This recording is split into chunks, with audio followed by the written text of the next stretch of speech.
Welcome to Becoming Legendary. This episode, we are speaking with a wild man, a truly wild man, a man who is combining the ideas of bliss and fear, a man who lost a finger to frostbite in Antarctica, and a man who's going back next year to be the first man ever, the first human ever to solo transverse Antarctica. Akshay is a really, really interesting being in that he is blending these truly crazy concepts with a ton of intentionality and thoughtfulness and logic. And I think you are going to enjoy the heck out of this conversation. As a really quick note, this conversation does have both some profanity and talk of death and suicide. So just make sure you are the appropriate audience for this episode. So without further ado, let's get you to becoming legendary.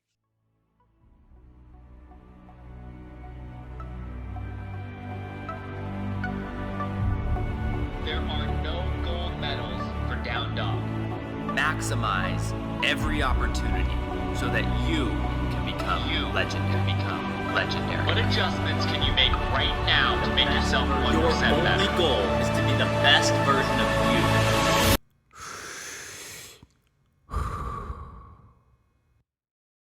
Akshay, welcome to Becoming Legendary. How are you today?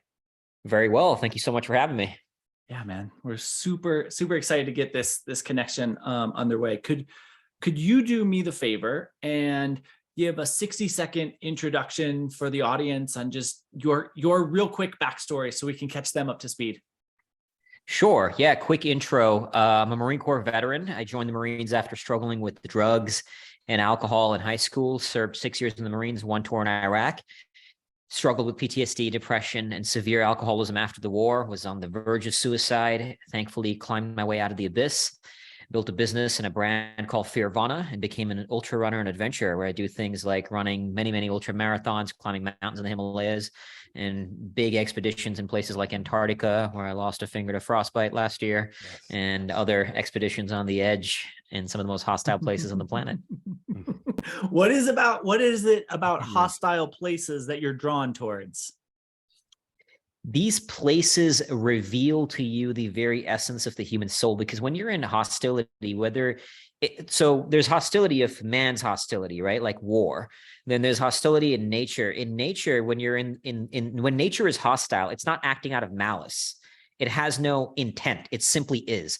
And the isness of that, it symbolizes the duality and the oneness of all seemingly opposite forces that can coexist. And here's what I mean by that. In nature, like, for example, when I was in Denali or in Antarctica, you're in this polar storm, and out there you have no control whatever, right? They are horrifically brutal, absolutely savage.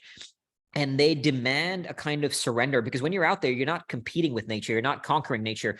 So there's this beautiful act of just surrender to what is, but it also paradoxically also demands so much power in you. So there's this force of surrender and control, because you have to control your environment to the best you can in order to survive out there. So you are simultaneously humbled by this awe-inspiring might, but at the same time, you realize how powerful you are simply to be playing in these playgrounds. And so the hostility of nature reveals to us the oneness of all that is, and the oneness of not just like ourselves with nature, with man, with earth, but also oneness with ourselves. And I love playing in these playgrounds because they are a mirror to what the human spirit is really capable of. And you can't find what that is unless you go play on the edge. Yeah. Yeah, that's really fun. There's a lot in there. But first, I want to address the playground component, right? When you're in the experience, is it a playground? It's both, kind of talking about the dualities or the non-dualism, if you will. It's both a playground and a battleground. So it's a battleground because you are going to war with yourself in the most extreme environment, right? And again, it's to be very clear, it's not a battleground with the elements.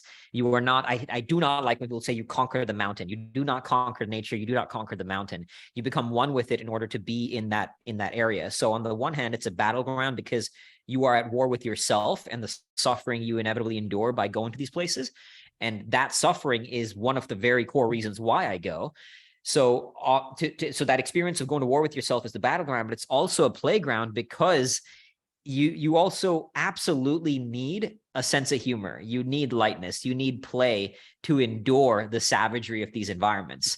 So the intensity and play, keep coming back to this point of the dualities, the intensity and play kind of coexist out there. There are times where I am tapping into intense darkness, my own demons, and using them as leverage in order to keep moving forward through these moments. There are other times where it's just pure bliss and gratitude and divinity and lightness and play. And you get to see like the darkness and light within yourself both have their place. Both are weapons in this, in navigating the pain cave, in navigating your own suffering as you're doing this. And I have many, many stories I'm happy to share if you'd like in terms of concrete examples of how I apply this, from running marathons, when I ran a marathon a day across Liberia for a week, to all my other expeditions. You know, how it's not just one weapon. You need multiple weapons to navigate that pain cave. And you two forces that are seemingly opposite. Like, for example, sometimes I go deeper into the pain and I'm literally like calling forth the pain, being with the pain, wanting more pain. Other times I'm doing what I can to escape it. Wow. And so both of those seem like opposites, but they both have their place. Wow. So as I was reviewing a lot of your material, limiting beliefs started showing up for me everywhere. Some of your expeditions. So did you formally carry those limiting beliefs? And then how did you then overcome some of those limiting beliefs that allow you to expand the human potential that exists into some of these excursions? Great question. So I have a big beef with the overemphasis of our in this sort of self-help world around conquering or overcoming our limiting beliefs, because the more you recognize that you are not defined by your thoughts and your feelings, the less you actually give a shit about your own limiting beliefs. The point is not like, I don't care what I believe. Belief is built in the battlefield. So it's not about overcoming the limiting belief to then go do the thing. There's a lot of times where I didn't know if I could do the thing. I step into the arena, and then as you're in the arena, you start to discover something about yourself.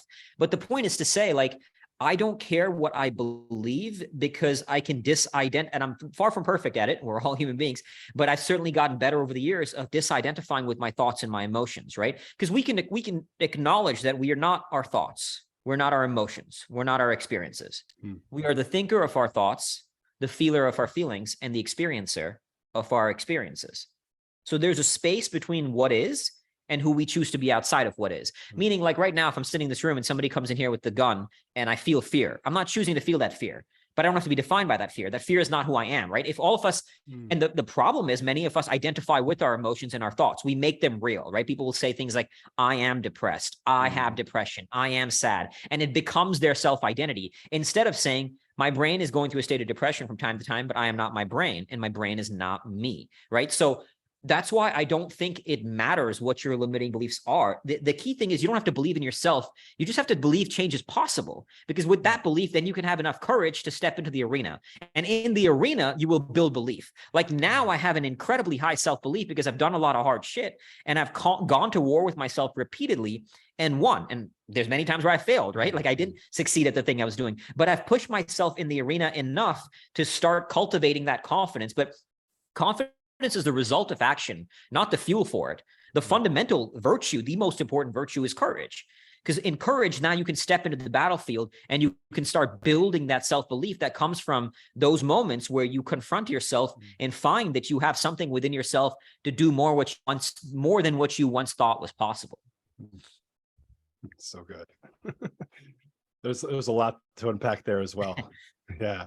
The whole bit about courage, is that something that, because I had a big fear of cold water, right? And something that I now revisit on the daily. It is part of my daily routine. It's been that way for like a couple of years now. But every time I step into that cold water, I find myself going back and forth with courage. whether or not I have the courage to put my whole body in this submersion of freezing cold water. Is there ever a time where that process sort of slows down and it becomes just the courage becomes like a part of you over time? I think you get more used to the experience of the fear in order to train in that muscle of courage. But I wouldn't say the fear, I mean, it may or may not go away, but like I still get scared of all the hard things I do. I'm terrified of going back to Antarctica. I lost a finger there last time. It is an incredibly unforgiving, beautiful, but unforgiving place. So I think the key is not to expect it to get easier, but just keep training yourself to become stronger, right? Like getting in cold water sucks. It just sucks. So it's not that it's going to necessarily get easier. I mean, you may get more used to it, but like I still get nervous if I have a hard training session, even though I might have done that same session. Like let's say I'm going out for a 4-hour tire dragging session. I have done that many times, but I still get nervous because I know it's going to suck. So you just have to, the key is like training yourself in that experience so that the fear, you don't identify with it, you can transcend it, and you've built that muscle of courage. And the more you build that muscle, the more it becomes stronger to keep stepping into it. Yeah, I appreciate that deep follow-up. Thank you. Absolutely. Is nervousness, is that the best way to describe the feeling you have? Like I can understand, let's use the tire dragging situation, because I think that there's a relatively low downside, right? Like it's gonna suck, and you're aware of that. But is nervousness the appropriate word there? Is there another feeling or inner awareness that is better, or is nervousness the perfect word? I would say it's a fear, it's an anxiety sometimes, especially if it's a longer session. So depending on the level, sometimes it's, sometimes there's nothing. It's just like, all right, let's just go do it. But I think that's the key is not to worry what shows up or why it shows up, is just to deal with it once it does. Like I get scared of, my friends laugh all the time because I'm terrified of dating, right? Like I'm terrified. They'll see that I get more nervous sending a girl a message on a dating app than I am of all the crazy, intensely hard shit I do. But the thing is, and it's funny because I do crazy hard shit, but here's just sending a message on a phone and I get like butterflies in my stomach, anxiety. But the thing is, I don't care when the thing shows up, because it doesn't matter, because coming back to my point earlier, I'm not my thoughts, I'm not my feelings. So it's irrelevant whether the fear shows up or whether it doesn't. It doesn't matter, because I just know that the mission is more important than my fear, right? The mission is more important than the feeling. So whatever the thing is, whatever my brain is going through, I am not that thing.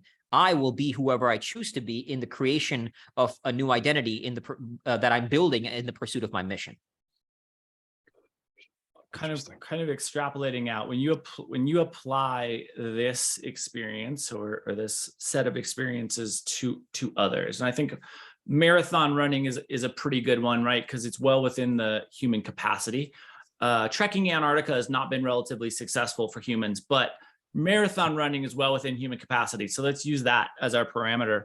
Do you think, barring extracurricular health concerns, do you think everyone can complete a marathon? Is that within all humans' ability? Absolutely. Again, barring like severe physical things, if I'm like paralyzed from weight, barring all that, and it absolutely. Like the biggest thing that restricts people is their paradigms and constructs around what they believe to be possible. My first race ever was a 50K race. Like some of my family, when they heard that I ran a 24-hour run, they did not think that was possible. In ultra running circles, that's relatively normal, So the point is, it's the constructs that shape what we believe to be possible. If I believe to be a marathon, like a marathon for somebody who's, let's say, never run even like a 5K, can feel like in my mind what a 100-mile might be, right? So we just have a different relationship to it. And the relationship to said event, a marathon or whatever, it shapes how we approach it. But if I believe like and I don't mean this in an egotistical way, but I can go run a marathon today, and I run a marathon fairly often. I can't even count how many marathons I run, because my paradigm, and it wasn't always like this. I used to hate running even an 800-meter run, right? So the paradigm shifted, the construct around what this thing means in my head. It's like, oh, that's just a normal run. It's no big deal. Right. But that evolves as you keep stepping and expanding your zone, wherever that line may be. Yeah. What is your daily regimen to training? What is the time commitment? Right now, like I'm training for a very, very big expedition in Antarctica next year. So I'm putting in about 25 hours a week of work. Okay. It's hectic. And this is not including like recovery work, Sure. doing meditation, breath work, mobility stretching, Mm. all the other stuff. I mean, it's like a full-time job training for these expeditions. I would bet. It really is a full-time job. Yeah. So you talk about spirituality a lot in your book and in your writings and just in general. I can feel that spiritual connection that you have, a really deep sort of underlying connection there. Mm-hmm. Is there a part of your life that you can attribute to a divine intervention? Like, and if so, what was the part of your life and why? There's been many moments in my life that I don't know why I survived them. I mean, for example, when I was in Iraq, my vehicle drove over an active bomb, an active IED that didn't explode. I don't know why. My friend's vehicle drove over an active bomb, his exploded and he died. And so I don't know what you want to ascribe that to. That's a question that transcends my understanding of the realm of the human experience on Earth. And some people have said, it's because like God had a better plan for you. I have a different take on God. Like I believe in a version of God. I wouldn't be I personally don't believe there's a higher power, but I have my own version of what I believe God to be. But I don't like that when people sometimes say, "Oh, God had a plan for you, so it is divine that you got saved." Then it's always been like, why did my friend get so Right, what? right. God said, fuck that guy, So I don't know what the answer is to why that is. That's beyond my realm of understanding. But that's one of many situations. I've done a lot of dumb shit in my days before joining the Marines, doing a lot of drugs, a lot of stupid things where I could have died and lost 2 friends to addiction.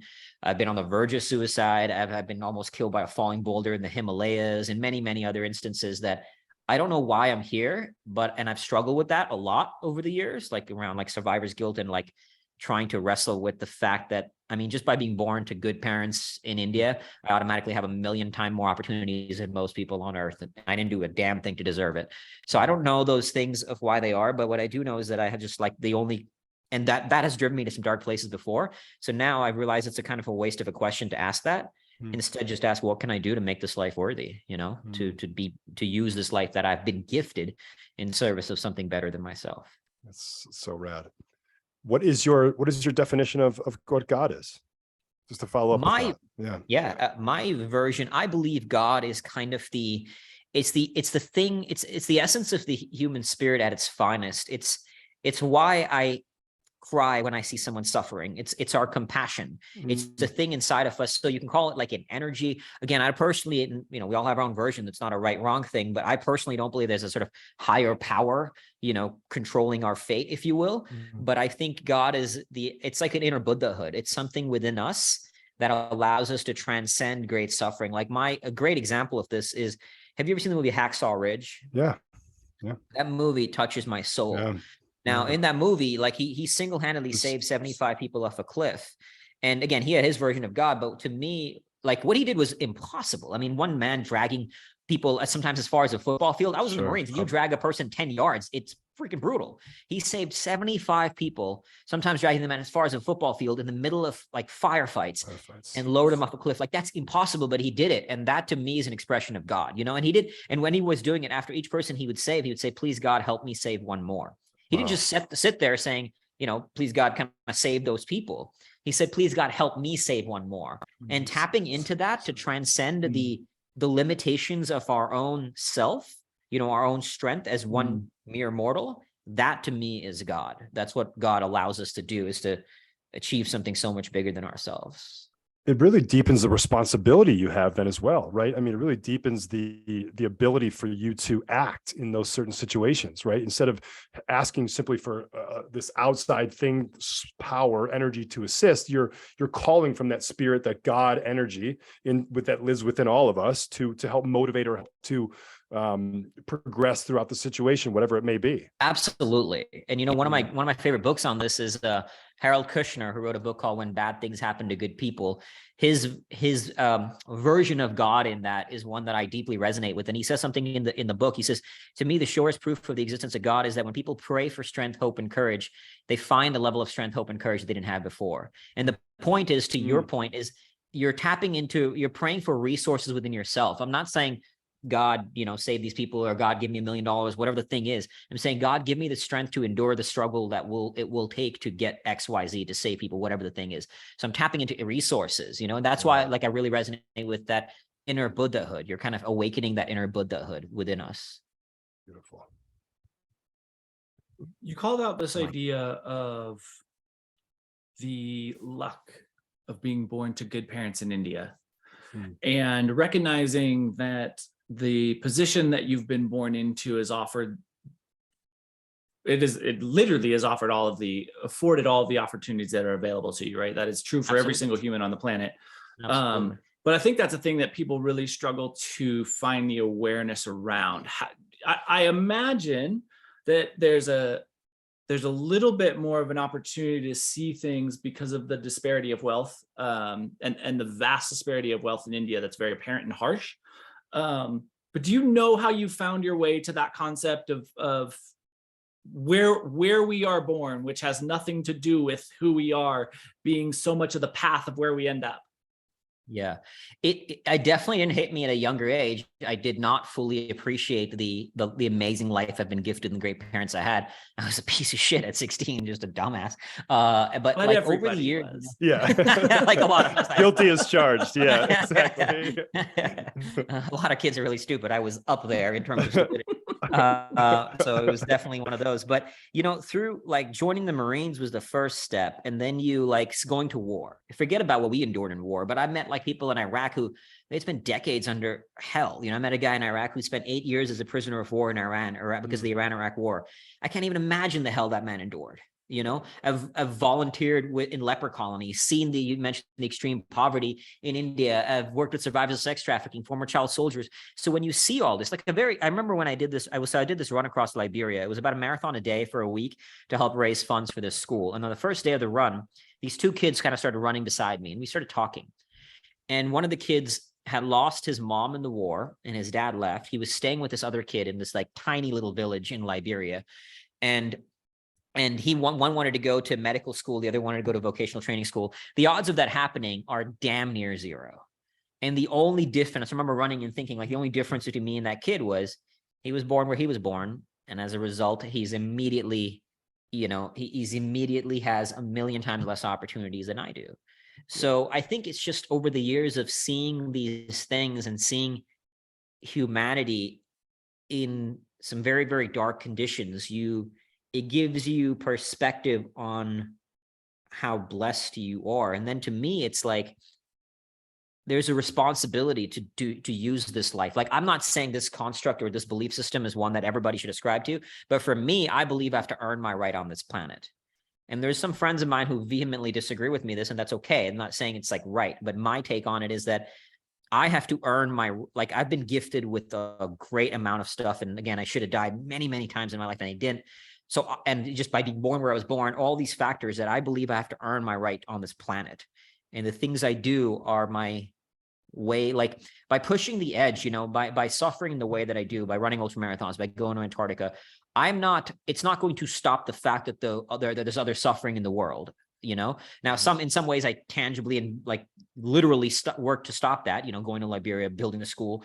In other ways, these other things I do, it's not going to stop the suffering, but what it does give me is access to new treasures that I would not have otherwise. And because I go into these spaces, because I get to open new doors in the human soul, I get access to new insights that allow me to come into the rest of the world and serve others through those insights. I would not be able to do the work that I do. We probably wouldn't be having this conversation. You wouldn't have invited me on here if I hadn't been doing these things that I do to get the insights that I've gained. And those insights only came to me because I play on the edge. You have to battle the dragon to gain the treasure. And because I've faced so many dragons externally, internally, psychologically, physically, emotionally, spiritually, each time I go into those spaces, I gain a new treasure. And it's my responsibility to keep going into those spaces and then bring that wisdom back in order to serve others in my human family. And that's how I have to earn my life on this planet. And till the day I die, there's more work to be done, right? There's always work to be done. Always work to be done for sure. Yeah. On the subject of earning, can you give us a little bit of insight? I want to touch on the marathon a day component, because that just sounds like that sounds like an experience that would have some really nice grind to it, right? Day four, day 5 probably are pretty good grinds. But I also want to get into Antarctica. So you pick where we go first. Whatever sounds ideal. Let's head there. Happy to share all of it. I'll share one. I mean, you mentioned day 4 on that run. There was a really beautiful moment on that I'll share, and I think there's a lesson in that. So I was on day 4 of the run, and I think it was about 17 miles into the run that day, and my right shin started just aching. I don't know what it was, but it like immediately like took me off my feet. I stopped. I tried to put some like cream on it, massage it. It wasn't going away, and I still had to cover about like 25, 26 miles that day or whatever it was. And so I started, limping for about a mile and a half. I was just kind of limping along and battling not just this physical pain, but the psychological pain of wondering, like, how am I going to finish the next 2-3 days, And then something sort of hit and I started jogging.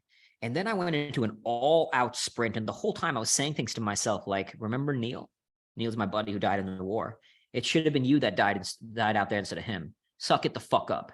If you quit now, you deserve a coward's death. And I was looking at people in Liberia. I mean, the country has gone through Ebola virus, brutal civil war, extreme poverty. And I met former child soldiers when I was out there. And I was like, people are suffering all around you. Earn this life. If you quit now, like, you deserve to die. And I was saying this, the point is to say, I was saying these very dark things to myself. And the lesson here is that because by then I had already done a lot of the work to confront my survivor's guilt. Like, when you tap into your demons, into your darkness, which we all have to some capacity, however it shows up, when you access them, you can make them your allies. Like, those 5 miles I ran that day was the fastest 5 miles I ran the entire trip. Now, I'm not saying I did this the entire trip. Like, there were many other times where it was just pure bliss, like gratitude, looking at the trees, like beautiful country, like just being in a very like grateful place, very peaceful place. But the point is that if you don't access your demons, as Carl Jung once said, until you make the unconscious conscious, it will direct your life and you will call it fate. And as he also said, that one does not become enlightened by imagining figures of light, but by making the darkness conscious. Our demons have power. They are running our lives without our awareness if you don't go there. And so it's doing the work is going there, but then you can ally with them. They're never going to go away.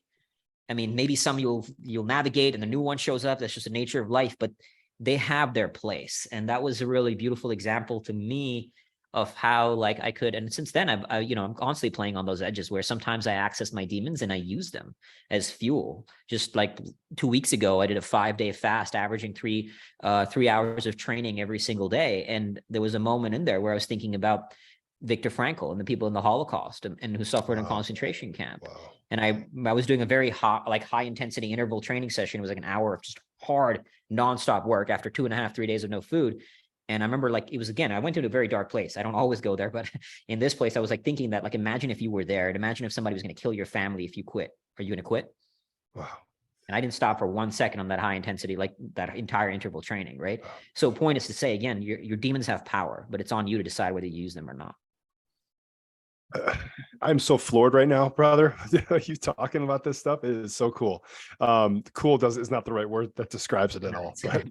But so I'm recently have embarked into a lot of trauma work around my childhood, around my adoption. I just discovered my birth father. I'm 43 now. I've never known him. So there's a lot of stuff that's coming up, a lot of demons, I would say. And I'm learning to lean into those. And it's provided me such a feeling of space inside my heart. Like, but before I started this work about 8 weeks ago, and before that, this work started, there was almost a block in my heart. In other words, when I would take a deep inhale, there was a point to where my chest would not expand anymore. And it was a palpable feeling. I could measure it with how it felt. And now that I've been on this journey of this constant work, revisiting the inside makings, the inner wiring of my heart, particularly the demonic side, I can now access a full breath that feels life-giving, that feels regenerative, that feels spiritual, that feels like a gift. Like I'm giving myself a gift, like with these breaths. So I'm just kind of mirroring back to you my own experience. It's at a much less, extreme way, if you will. But my God, like for the listeners out there is so much medicine to what Akshay is saying, even from an extreme professional like you are to a more mundane human who just experiences those things inside of from this traumatic work. But I just wanted to, I felt there was a moment to interject there. So I just wanted to talk about that. Yeah, for sure. Good for you for doing the work. It's not Thank easy. you. Yeah. Thanks, brother. Absolutely. Robert Sapolsky there, right, is that humans will experience the same amount of stress from an angry email as they will from getting chased by a lion. And that is just a reality. So everyone's subjective experience is their subjective experience, and the pain and the challenges are equal no matter what the obstacle is. Absolutely. Yeah. I love that. So on the size of obstacles, right? Let me dig into Antarctica a little bit, because how did the Antarctica expedition come up? Yeah. So I when in 2012 I did a 1 month dragging 190 pound sled for 350 miles across Greenland in like minus 40 degrees. That was my first real big expedition in polar exploration. And, it kind of fell by the wayside because after that is when I hit my low moments with drinking and navigating, like being on the brink of suicide from, the depression, all that. But coming out of that, and as I was getting more into all these sports, why I fell in love with polar exploration, as paradoxical as this may sound, is that polar exploration offers more suffering than anything else I've experienced in terms of voluntary suffering, right? This is separate from like I've forced into it, like people in war and sex trafficking, like those people forced into it. In terms of the opportunity to voluntarily seek out your suffering, polar exploration is the worst, and hence, in my opinion, the best. Because and it's actually beautifully summarized by one polar explorer who said, polar exploration is at once the cleanest and most isolated way of having a bad time, which has been devised. And I couldn't agree with you. I couldn't agree with him more. So what draws me to it is because of that, like the physical, the mental, even more so than like climbing mountains, often I get compared to like people climbing mountains, and I've done a lot of mountaineering, but it's so much worse. Like it's not as dangerous as mountaineering, but far more suffering. And that's what draws me to it, is because the suffering offers you an access point to transcendence. And that transcendence is an experience of God. Like when I'm out there in these places, everything in life is amplified to its highest. So the lows are extremely low. The loneliness is extremely lonely, but the highs are so high. And also, like, strangely, like even though sometimes you're, out there, and yes, I was with the team last time, but it's still a very lonely venture. You feel more connected than you've ever felt. Like even sitting in a dark room, I did a darkness retreat where I spent 10 days in darkness alone. And I felt more connected at times with humanity, with myself, with earth, with God than I've ever felt before. So life gets amplified on this edge. And that's what drew me to Antarctica. It is this place where there's no life out there. I mean, there's only penguins in sort of one corner of it, but most of Antarctica has no life. And it is this barren, like unforgiving and yet serene land that, like, because of that isolation, because of that solitude, in the real silence, do you really start to hear? And you hear the things you don't hear in the world of distraction. And you talking about your experience of, going to your own demons, right? Like that happens because of being still with yourself. And when you're still, you hear those things. You hear the voices within yourself you've never heard before. You hear the voice of God, whatever you want to call it, the universe, divine, right? And so that solitude, that aliveness, that intensity, that opportunity to access new places in the human soul, the further you go into the pain cave, into the space of suffering, the more you find in terms of what you can discover about the human soul. And that's what drew me to Antarctica. And ultimately, it's also training for what I'm doing next year, what I'm training is to go back to Antarctica to do a 110-day solo, 1,700-mile ski crossing of the entire continent. Once accomplished, it'll be the first ever human-powered crossing of the continent. So Wow. last year's expedition, while awesome in its own right, was kind of training for this one. Mhm. And the plan is 1 year from now, I'll be going back out there to attempt this 110-day solo feat. And like I said, it'll, I mean, I'll go into some of the darkest places I've ever Mhm. been, but I also know, like, in this, in this one chunk of time, it becomes a microcosm for the entire human experience, because you experience multiple lifetimes of highs, of lows, of everything. And you need all of it, right? Like, contrast is what gives life its flavor. You can't have a summit without a valley. You can't have pain without pleasure. You can't have light without dark. You need both those forces to fully appreciate this grand adventure that is the human experience. And I think so many times people are afraid to go into the space of pain, and as a result, they can't really fully experience joy. And so we live our lives numb, right? Like, if you're without a summit in a valley, everything is just a flat line. And trust me, I've been there too. When I came back from Iraq, I was numb to feelings. That is no way to live. Like, that's why Henry David Thoreau said most men live lives of quiet desperation. So you have to go into pain to truly appreciate pleasure and joy. What was the? Go ahead, Patrick. I see you're about to ask something. Go ahead. No, hit it. Yeah. We'll get there. What was the turning point for you after you came back from the war? In terms of overcoming the PTSD, the alcoholism, the drugs, all that stuff. It was when I hit that moment, there was a point in my life where I was drinking like a bottle of vodka a day. I mean, I'm talking throwing up in the toilet. As soon as I'm done throwing up, picking up the bottle again, passing out. As soon as I wake up, going straight to the liquor store to pick up another bottle. Wow. And this would go on for 5 days straight. Wow. And there was one morning I woke up after this and I was like, I just couldn't take it anymore. And I was seconds away from picking up a knife and slitting my wrists. Oh. And the fact that I even thought about taking my own life and came very close to even attempting it was jarring to me. It shocked me that I had entered such a dark space. And so I wouldn't that wasn't one aha moment I had that and everything became sunshine and rainbows after that. Like, I broke my sobriety a shit ton of times after that.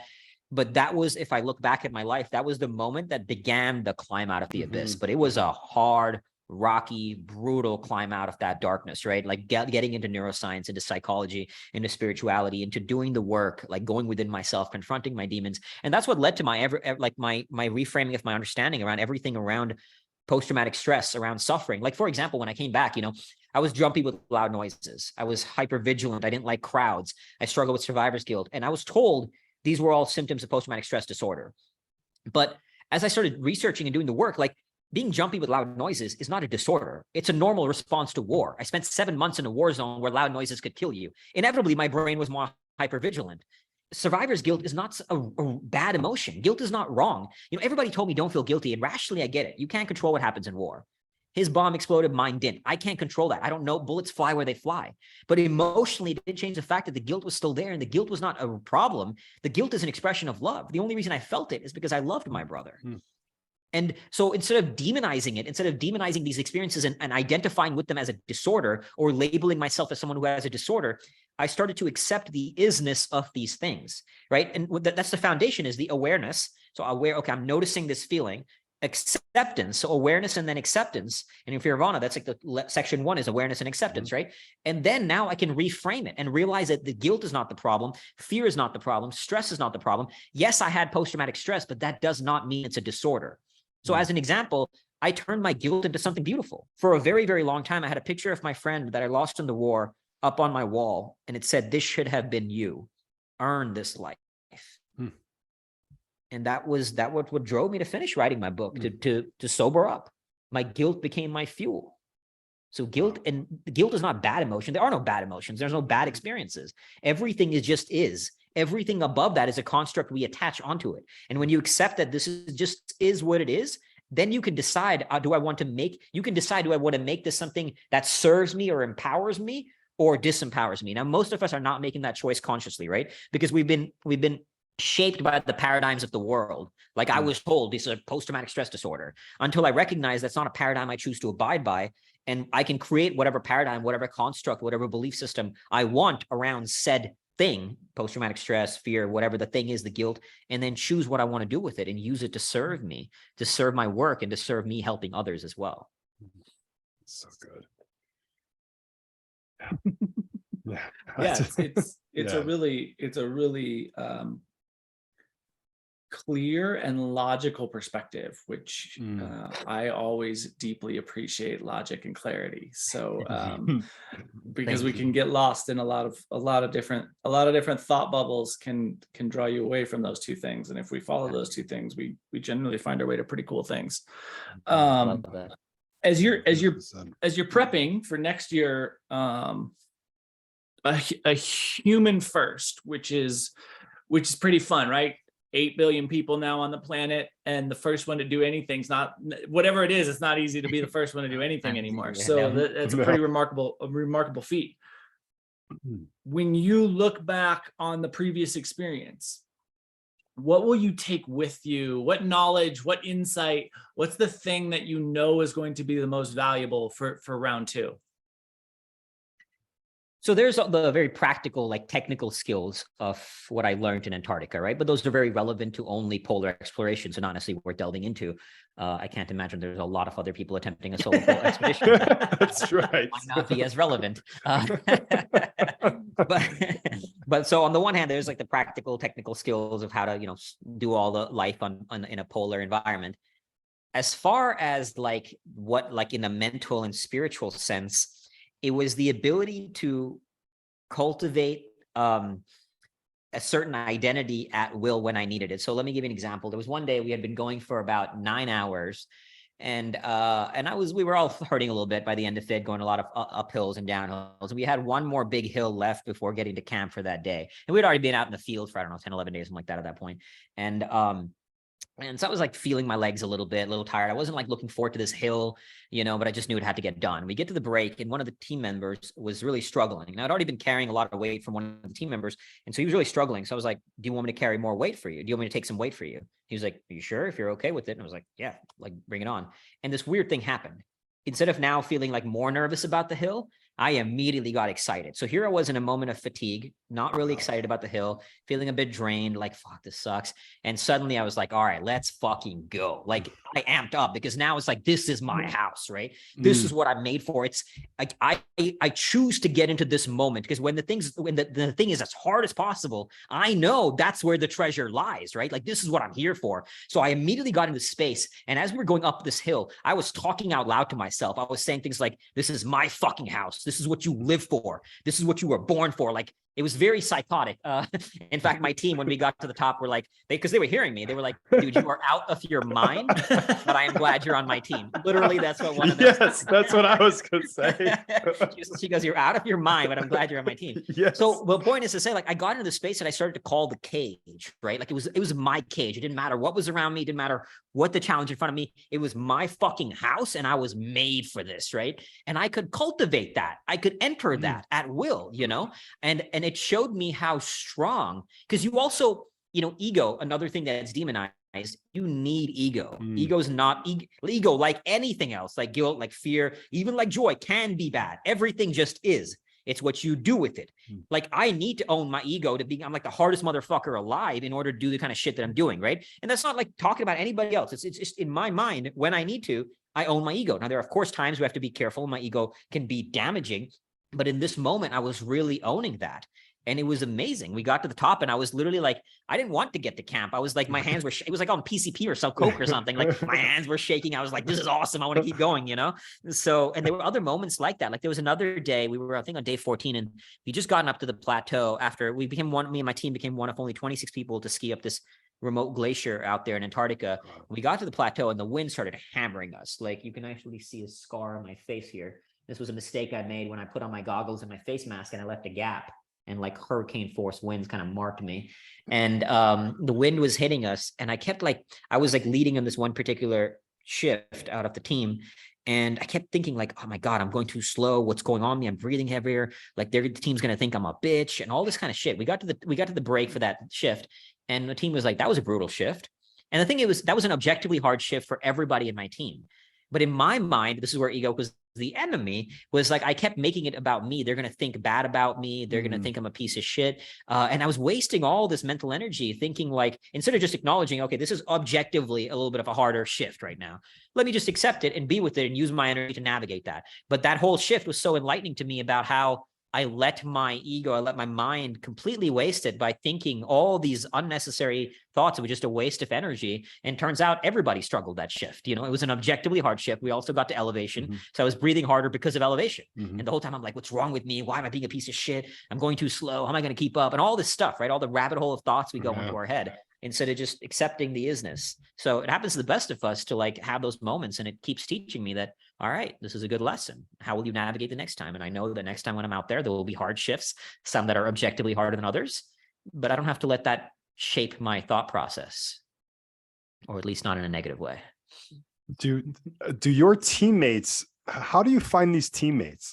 That's my first question. And second of all is, do they believe in the isness as much as you? Is that part of their psyche, like that everything just is, and it's our, how we interpret that is how we live our As far as question one, how I found them. So ALE, which is a company called Antarctica Logistics and Expeditions, they were organizing this trip. And so we all sort of signed up, and then you meet, and one of them was the trip leader. Next time, obviously I'll be solo, so just me, but that's how you often, like, you sign up with the company, with the guide, and then if you meet them. And usually, especially on this, there's a strong vetting process. Like, in fact, I was the least experienced out there. One guy had climbed Everest and multiple, the other woman on the team, she had already skied to the South Pole. So they were like, you know, it was awesome. They had a ton of experience as well. So it was a great team. I loved the team. Now, as far as like I don't know, I can't speak for them. I'm not sure if they operate from the same level, or not to say like better or anything. We all have our own thoughts on how we approach things. They were extremely skilled in these worlds, but we all had, hard to say how they approached it, right? And if I'm not really sure. That's fair. Yeah. Can we dive back, circle all the way back to the book? Can you give us the grip around the book and let us know kind of what that piece is and the insight it offers into your world? Sure. The essence of Fearvana is that fear is not the antithesis of nirvana. Fear is the access point to it. You know, fear and nirvana are two seemingly contradictory ideas. And through all this life experience, everything I share with you, I realized that they're not contradictory. And the fundamental premise of the book is to combat the demonization of not just fear, but at a meta level, any kind of struggle. You know, there's literally a chapter in the book titled The Gift of Suffering, because often when I do talks, I'll show people a slide, will say fear, stress, anxiety, suffering, adversity, pain, struggle. You could show this slide anywhere in the world. And then I ask people, how many of you think of these as positive words? Nobody raises their hand. And the fundamental essence of what I do with Fearvana, the book, and my work is to help combat the demonization of fear and to help people start embracing it and falling in love with it as something beautiful, not something negative, because that is the single most important skill to master in life. When you master that skill, you get the ultimate thing, that which we seek, meaning that why do we do anything we do, right? I get the house, the car, the relationship. At the core of it, you know, dig deep with the why is to be happy, or call whatever word you want to use, fulfilled, inner peace, bliss, whatever term you want to use, right? Now, when you have a negative relationship to suffering becomes a barrier to that which we seek.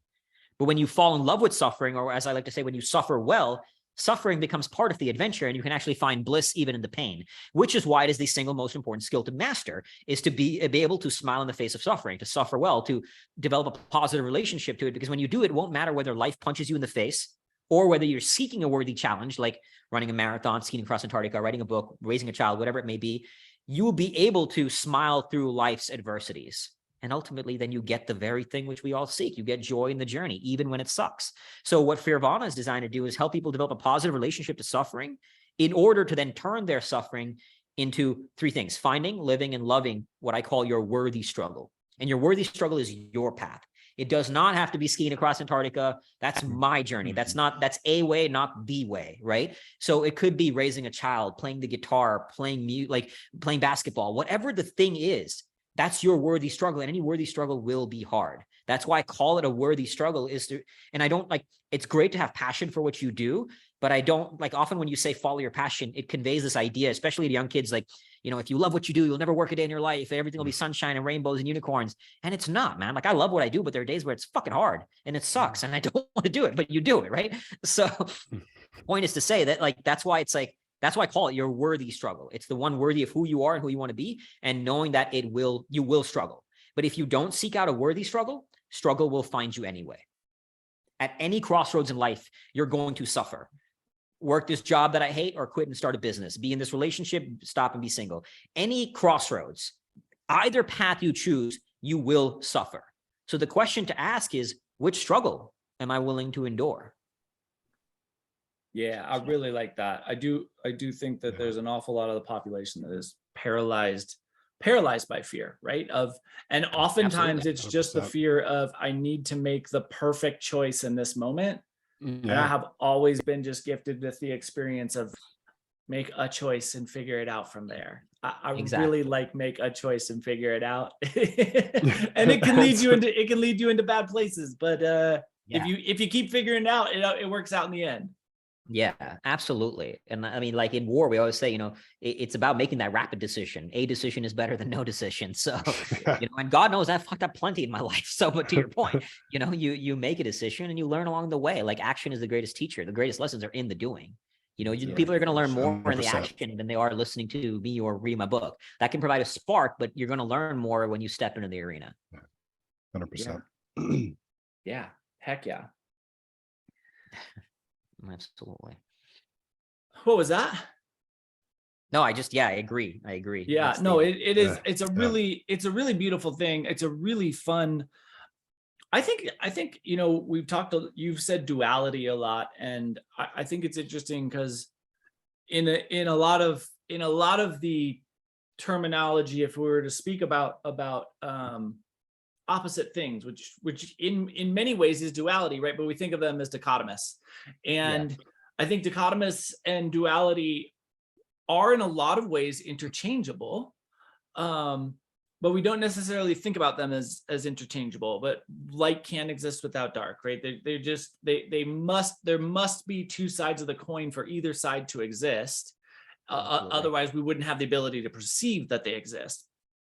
Absolutely. So when you're looking at the duality of these experiences, it sounds to me like you're blending both sides. Like you're trying to take both sides and really merge them into the singularity of the experience. Is that an accurate interpretation of what you're telling us? Yeah, I love the way you put it. And yes, absolutely, the singularity of it. And, you know, you have these, like, to me, I think enlightenment is the moment when you experience oneness of these dualities. I don't think enlightenment is a destination. I think it's a momentary experience. And like, for example, when I was in a dark room, the brightest white light I've ever seen in my entire life was sitting in a dark room. I was like when I was in this darkness retreat, right? And it was pitch dark. You can't see a hand in front of you. And I was literally shielding my eyes like this because it was blindingly white, you know, and you have these moments like that. And that's what I seek. And you seek it by playing on those edges. And it's also about like playing on both edges of a duality to find the unity in them, meaning that like there in life, there's a series of dualities, right? Life and death, masculine, feminine, light, dark, ego, humility, contentment, discontentment. Like there's all these dualities. I actually constantly have this list of dualities that I'm building as I go through life. And we often demonize one side of the duality, right? Ego is bad, stress and recovery, stress is bad, discontentment and contentment, discontentment is bad, fear and nirvana, fear is bad. But that's the problem, right? Is the demonization. They're not bad. When you actually play on both sides, you start to see that there's an isness in them. And now you can pull from each sides to find a oneness in the experience of each of them. And often, like the way I practically apply this in my life is I'm always looking for one duality that's causing me friction, and I'll go play in the other side of that duality. So for example, there was a point in my life, I remember once I was out for a run and I saw this sign that said 5K fun run. And I had a visceral disgust, not even a conscious choice, a visceral disgust at the idea of a fun run. That's really stupid. Like, that's not healthy. Like, it was like, you don't run for fun. You should only suffer. And that's not healthy. Like, this was not a good thing. And I realized that, like, I was bringing suffering in sort of every area of my life, right? Like, I was constantly. And so I looked at the duality, suffering and play. Again, use whatever term you want, right? Don't get caught up in the semantics of it. But I went to the other edge of it. So doing more light things, being more playful, going for runs where I could just enjoy it, not even count how many miles, and just smile and laugh, listen to music, you know, and doing light and playful things. And that allowed me to open new doors, because if you stay in what you know, you're only going to get more of what you always gotten, right? Like, we are all trapped by the limitations of our own constructs, and we don't know what we don't know. One way, there's a few different ways to kind of to understand what you don't know, if that makes sense. But one way is to play on the other edge of that duality. Now you start opening new constructs that weren't available to you had you not gone there.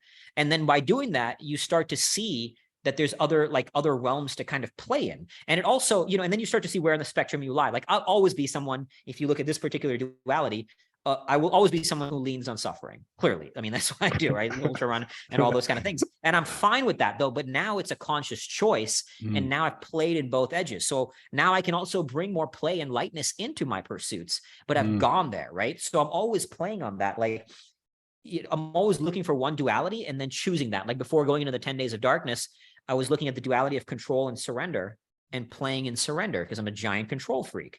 So we all will lean on any duality. We will lean on one side of it, every one of us, right? And if you find it's causing you problems, like look at ego humility. There's some people who are way too egotistical. They could use some humility, but there's so many people who they feel uncomfortable talking about how awesome they are. And as a result, like they don't own their own greatness. You have to own your greatness if you want to be great, So like someone like on that, go play in the edge of ego. And I'm not saying being like an arrogant asshole to everybody you meet, but there's ways you can play in that realm, right? So every duality, and even now I'm working on a duality as we speak. So I'm always at any point in my life choosing one duality and working on the other edge of that, if that makes sense. Yeah, makes total sense. Yeah, that absolutely does. We're bumping up against our time with you. I want to thank you because this has been really fun. It's been really insightful, really great opportunity just to be within the passion that you have. Brian, any last thoughts on your end? I always like to leave with the question. You know me, Patrick. So I'm gonna dive into one more quick question. This is it's neither here nor there, but I'm interested in this. So your words, the way that you write, the way that you speak, all the content that you put out, what you believe in, who you are as a person is super, super, well, it's medicine, right? For a lot of people. It can be if you choose to look at it that way. Certainly has been for me. And it will be a lot for our listeners. I know that too. When was the last time you were at a loss for words? And why? And why? Good question. I think when it happens, it's usually in some experience that is so awe-inspiring. It leaves you humbled. It leaves you and you almost don't want to put words to it because words inherently add a construct onto the experience and they take away from the pure isness of that experience. So I've been blessed to have been through many moments of them in the recent years. Or recent months, it was like from scuba diving in the Galapagos to a polar expedition in Iceland to even like when I was out there on my birthday to celebrate my birthday, I did 10 hours of meditation and 10 hours of tire dragging, as one does. And I was out there in the darkness. Like I brought in my birthday in the midnight after I did it all with no food. And I was like looking at the stars in the sky and it was just, it was serene. And so I think moments like that allow me to just be purely in the isness of that experience. Thank you. Thank you. Yeah. Heck yeah. So rad, dude. Wow. Yeah, thank you both. Yeah. I appreciate you, man. Hope to see you around the community here locally, in Phoenix, Akshay. And yes, sir. Would love to connect with Patrick. Do you live in Phoenix as well? I'm in Colorado. Oh, check. Okay. Yeah. Got you. But I'll make my way down there. Would love to see y'all. We go on hikes regularly, Brian. Cool. We're going for one tomorrow, Yeah. and I'll just hanging out. So would love to connect in person. Yeah, for sure, man. Patrick lives in some extreme environments. He lives in 7,500 feet of elevation on top of the Colorado Monument in Glade Park, Colorado. That's where we grow a lot of our own herbs. And yeah, he's got a rad life that he's built for himself up there. So don't let him downplay it. I love Colorado. It's stunning out there. Yeah, just in Colorado. It's a lot more than that. That's beautiful, man. So good for you. Yeah. Thank you again. Thanks for being you. Thanks for sharing your message, making the world a better place. That's freaking rad. Yeah. Thank you both for having me. Appreciate you. Thanks, Akshay. Much love, brother. Appreciate you, man. Much love. Take care. Take care.